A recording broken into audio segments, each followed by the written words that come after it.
अश्रू पुसण्यासाठी महाराष्ट्राच्या मंत्र्यांना वेळ नाही. पालकमंत्री पदाचा वाद असेल, मंत्रिपदाच्या वाटपाचा वाद असेल का लगेच विमानं पकडतात, लगेच दिल्लीला पळतात. पण महाराष्ट्रातल्या शेतकऱ्यांचे अश्रू पुसण्यासाठी आतापर्यंत तुम्ही वाचले कोणी, ऐकली का बातमी? उपमुख्यमंत्री मीडियाने कधी दाखवली बातमी माननीय उपमुख्यमंत्र्यांचा दिल्ली दौरा? नाही आली ना बातमी अजून. का तर हा मंत्रिपदाचा वाद नाही, हा शेतकऱ्यांचे अश्रू पुसण्याची वेळ आहे. प्रश्न बेरोजगारीचा असेल, प्रश्न ओल्या दुष्काळाचा असेल, आता अमेरिकेचं टेरिफ येतंय.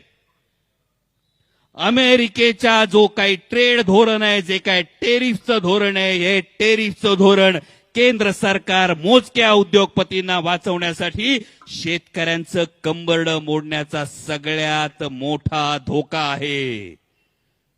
मग तो सोयाबीन उत्पादक असेल, तो मका उत्पादक असेल, वरवंटा जर कुणावर फिरणार असेल, तो शेतकऱ्यांच्या स्वप्नावर फिरणार असेल. आणि मग या सगळ्याकडून जर लक्ष विचलित करायचं असेल तर त्यासाठी तर या फौजा नाहीत ना, अशी शंका माननीय मुख्यमंत्री महोदय आम्हाला येऊ लागली आहे. आणि त्यामुळे तुमच्याकडून अपेक्षा आहे की आता तरी पाठीशी घालण्यापेक्षा कान धरा, कान उपटा. नाही तर महाभारताचा मगाशी उल्लेख विशालदादांनी केला, जर मान्य मुख्यमंत्री महोदय आपण अशाच वाचाळवीरांविषयी मौन बाळगत राहिलात तर मैसभेमध्ये द्रौपदीचं वस्त्रहनन होत असताना मूग गिळून थंडपणे गप्प बसणाऱ्या भीष्माचार्य, द्रोणाचार्य, कृपाचार्य यांची भूमिका तुम्ही बजावत आहात असं म्हणायचं की अप्रत्यक्षपणे पाठिंबा देणाऱ्या धृतराष्ट्राची तुमची भूमिका आहे असं आम्ही समजायचं? याचं उत्तर एकदा आम्हाला द्या.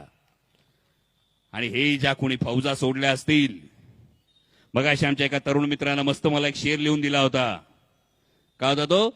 ईडी, ईवीएम, गद्दारी, भौंकने वाले कुत्ते, फौज तो तेरी भारी है. ईडी, ईवीएम, भौंकने वाले कुत्ते, फौज तो तेरी भारी है. जंजीरों में जकड़ा हुआ जयंत पाटील अब भी तुम सब पे भारी है.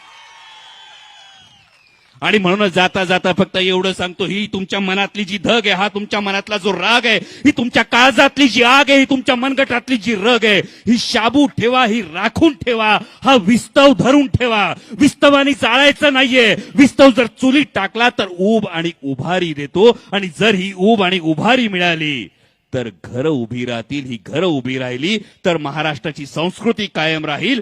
आणि या सुसंस्कृत महाराष्ट्राच्या राजकारणासाठी तुमच्या प्रत्येकाच्या या वज्रमुठीची, या निर्धाराची गरज आहे. आज तुम्ही हा निर्धार दाखवून दिलात.